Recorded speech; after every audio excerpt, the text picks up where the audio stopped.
Prepare for a Rood Awakening.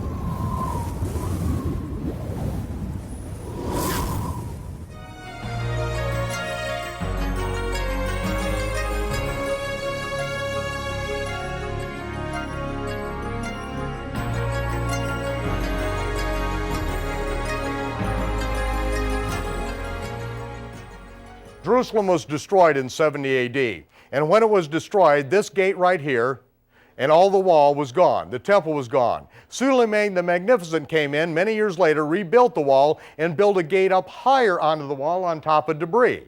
And in the 1800s, you could walk right out of that gate onto the dirt roadbed, and all this dirt was part of the debris from the destruction of the temple.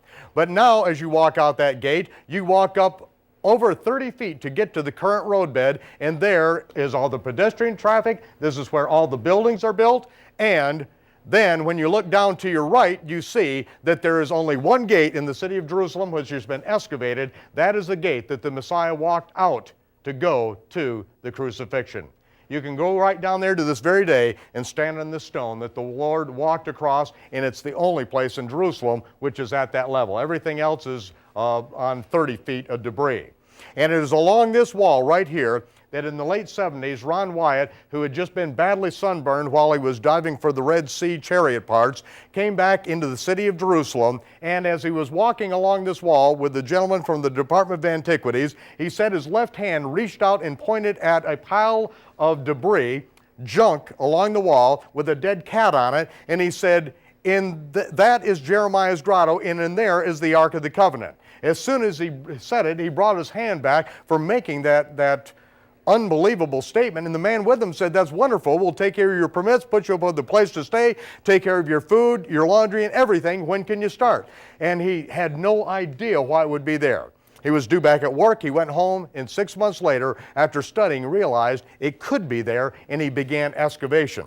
And there we see in this next frame that after 3.5 years of excavation, that he literally found the cross holes and the execution site there. I've held in my hand numerous 9-inch nails that were brought up from that particular area there, and now we're able to take people down by video, show them the cross site, show them the earthquake crack, with Ron Wyatt taking a sample of a dehydrated substance down in that earthquake crack, and then show it to you under 50,000 power magnification, and that rehydrated blood is still alive with the somatids still swimming in it after 2,000 years.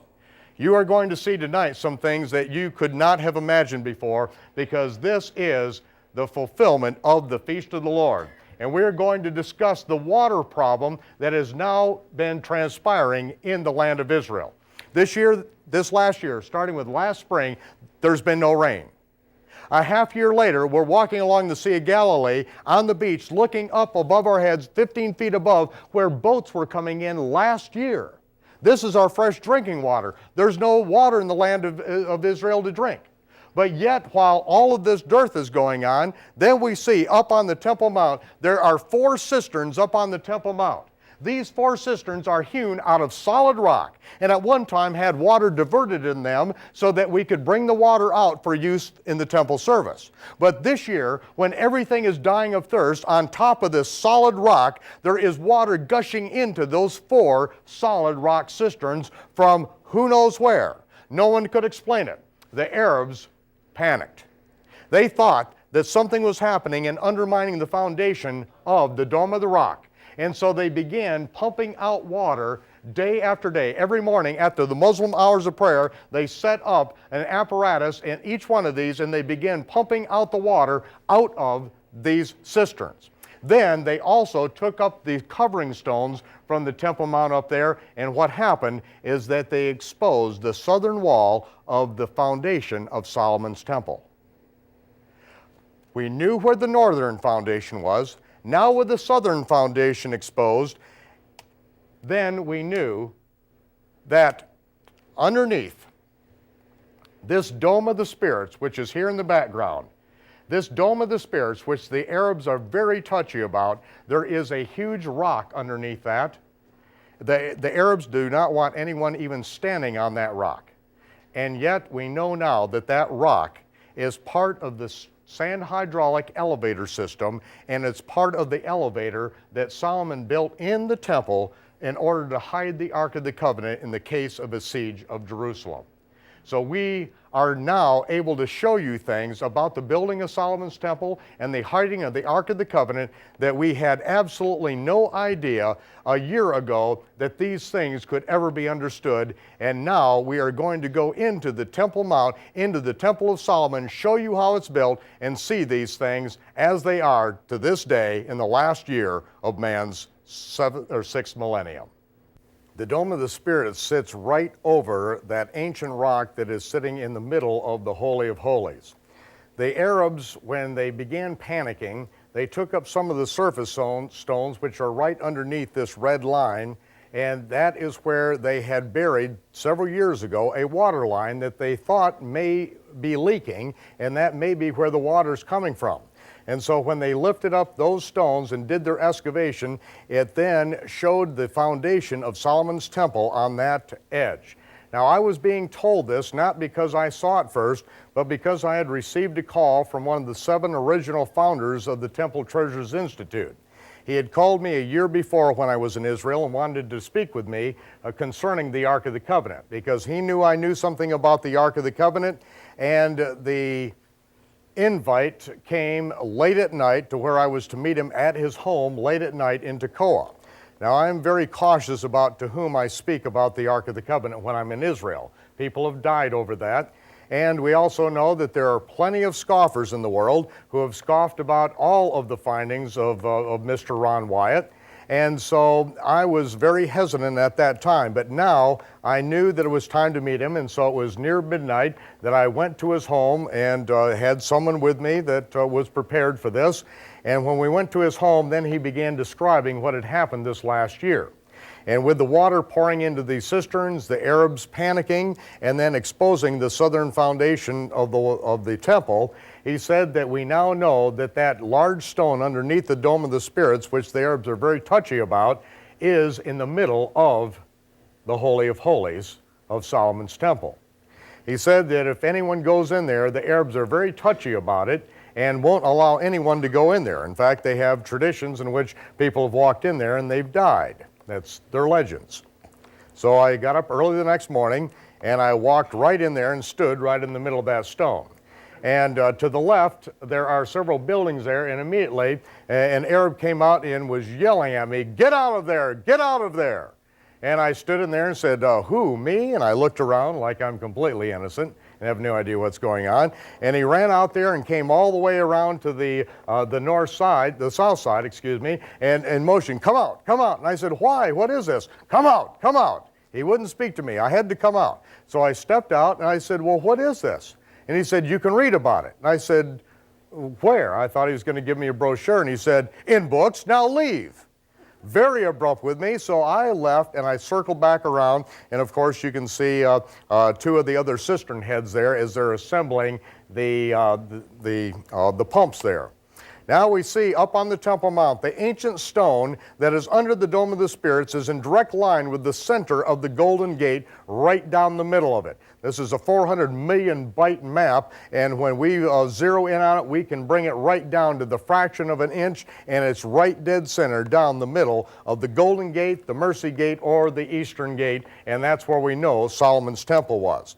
Now this is a model of Solomon's temple, and these red lines that are across the base here, that indicates the level at which we now stand as we stand at the western wall and pray. Everything underneath that red line is under debris, and then of course you see the seam with the Solomon's temple in the background. Now here's a picture of just this last year that was taken, the same red line, and there you can see the oil from our foreheads as we lean against the wall and pray and put our hands on the wall. And there you see to the right of that seam in the wall where that is the Dome of the Rock. That is over top of where Herod's temple was and the Holy of Holies of Herod's temple. But Solomon's temple was to the north of that. And we know that they were in 2 different locations as well as the Temple Treasures Institute. In fact, the gentleman, the home that I was meeting, Eduardo Recanati, who was one of the original founders of the Temple Treasures Institute, he paid a very large bribe down in Ethiopia and got down into the basement of the church where they say the Ark of the Covenant is. It took a lot of money to get down in there, and when he got down all the way down into the lower chambers, and then they showed him where the Ark of the Covenant was. And he said, "Where?" And they said, "Right there. If you're supposed to see it, you'll see it. If you're not supposed to see it, you won't see it." And he said, "No, that's not the way it's going to work. I want my money back." And they said, "No, what you see is what you see. You paid your money, this is what you see." And he stood there and realized that that's how much it cost to find out there was nothing in that church at all. But of course, you know, it's really kind of ludicrous that anything would be there. The whole precept on that, or concept, is that Solomon's son, by the queen of Ethiopia, Solomon's son living in Jerusalem, made a copy of the Ark of the Covenant. He sneaked it into the Holy of Holies, where only the high priest could go on the Day of Atonement, and he put the fake ark in, ran off to Ethiopia with the real ark, and the copy was so good, of course never having seen it before, that the glory of the Lord remained over the fake ark for 500 years. But this is what we now understand and see happening on the Temple Mount. Now, what I did is I took a bottle and I got some water just before I left the Temple Mount, got some water that was being pumped out of these cisterns, put a cap on it, walked across the Temple Mount, and then I heard several Arabs yelling at me, "Stop, stop!" And of course, I don't understand English at all, so I started moving a little bit quicker, got down the western steps where I was surrounded by about 20 Arabs, and there it was that I saw the Israeli guard coming with the M16s and the grenade launchers, and as they approached, then this big Arab said, they were very troubled. They saw me pacing all this out, measuring stuff out, and then I got this water, very upset about it, and then the big guy said, "Are you Jewish?" And I said, "I'm an American." And he said, "Are you Jewish?" I said, "I'm an American and I believe in Jesus."